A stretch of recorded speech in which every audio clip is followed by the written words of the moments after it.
Greetings, it's Adeola. This is Ty. Hey, this is Marques. We're back. And you're watching REALCAP. Today, we are real capping the season 3 finale of Insecure. The episode starts with Issa looking for sponsors for the block party. It's not working out. To do something on your own is so difficult. Issa, collab. Okay, I think the block party is nice because she wants to do something for the community. This is a hobby. Her #1 priority really should be finding a job. Issa as an entrepreneur is a non-starter. Issa's follow through is about a 4. Definitely a hot mess.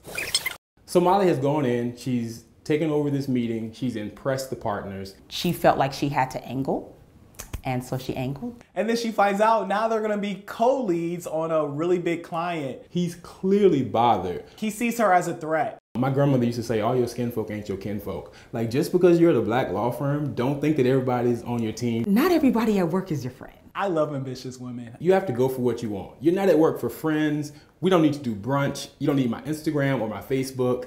Her co-lead no longer wants to work with her on the project, and she has a project to herself. She goes from co-lead to lead. She probably feels that she needs her colleague to impress the partners. But Molly's gonna kill it though, so I'm not worried about that. When you know that you have the covering of the Lord in your life, you're not worried about what's happening to other people. Count it all joy. Keep it moving, girl. Holla.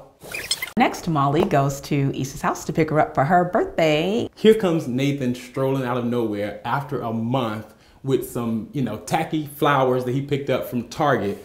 And Molly's like on best friend patrol. Like Issa said, I don't want drama on my birthday. And Molly's like, there will be no drama on your birthday. Molly, it was a little bit of an overstep. The line is like right here, and she was like over there with it. What I don't want my friends doing is speaking for me.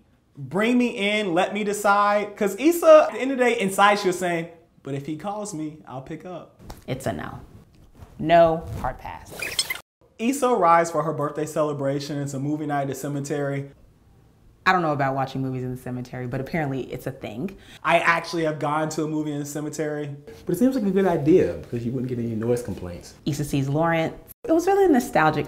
I like seeing them together. I have a little soft spot for them. Kudos for Lawrence being back in the season. But I'm not here for Lawrence and Issa. She says that she's over him. It doesn't seem like it to me though. I really don't like this chemistry that I see between them. It's so interesting now that the tables have turned. Lawrence has figured himself out. She's just a hot mess. Like, she has no job. She has no real direction in life. Deep down, I want them to get back together. Molly runs into Jared. Initially, there's this chemistry, there's this attraction, Unfortunately, when his brother comes up to him, she thinks that that's his boyfriend. But it's not.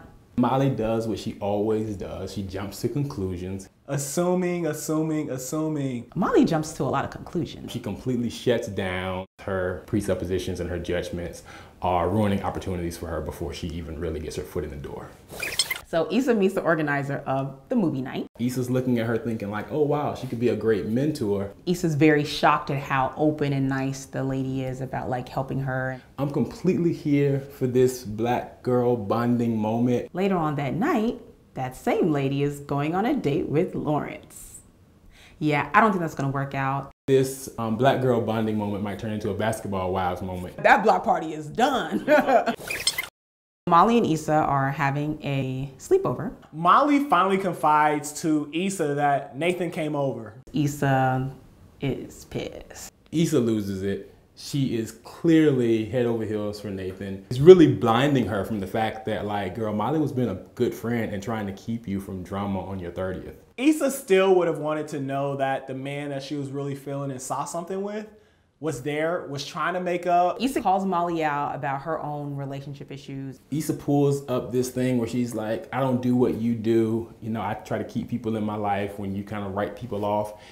And honestly, I think it's a low blow. Dang, Issa, anytime you hear something from your friends that you don't like, why are you always attacking your friends? It caused Molly to do some introspection. And that's a good thing. Even a broke clock is right twice a day. Nathan decides to go for round 2 at Issa's house. He basically tries to articulate that he has depression. To talk about that in the black community hardly ever happens. I feel like Issa was a little bit insensitive. Issa really, really needed Nathan to kind of do what she needed to do for the block party. But now that Nathan needs Issa, she's like, I don't have anything for you. And I don't think that's right. He was suffering from, mental health issues, depression. Bullshit. Bruh, you didn't respond to any text messages. You didn't send a tweet. Ghosting is definitely a thing. I've done it many of times. You want to show up after a month and give some lame ass excuse? Nah, bruh. Your problem is not my problem. So you need to figure your shit out. When you have it figured out, come back. In relationships, people are gonna make mistakes. You need to give Nathan another chance. Run!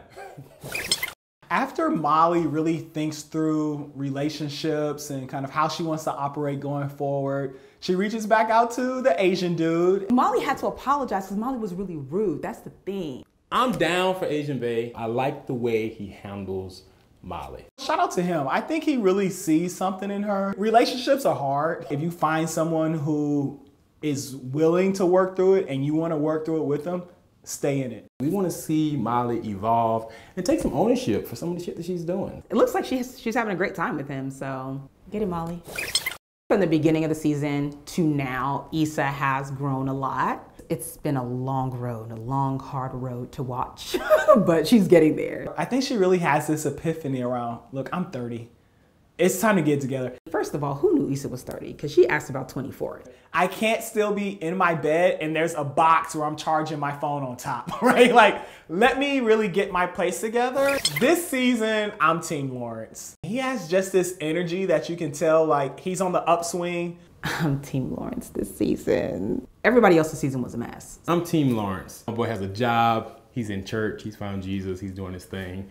Growth, progress, that's what life is all about. Where did Chocolate Thunder go? Where's Daniel? Like, he needs to come back. Not just for me, for the season. This was the Real Cap. Comments, questions, drop them below. See you next time. For more videos, go to sipandstir.tv.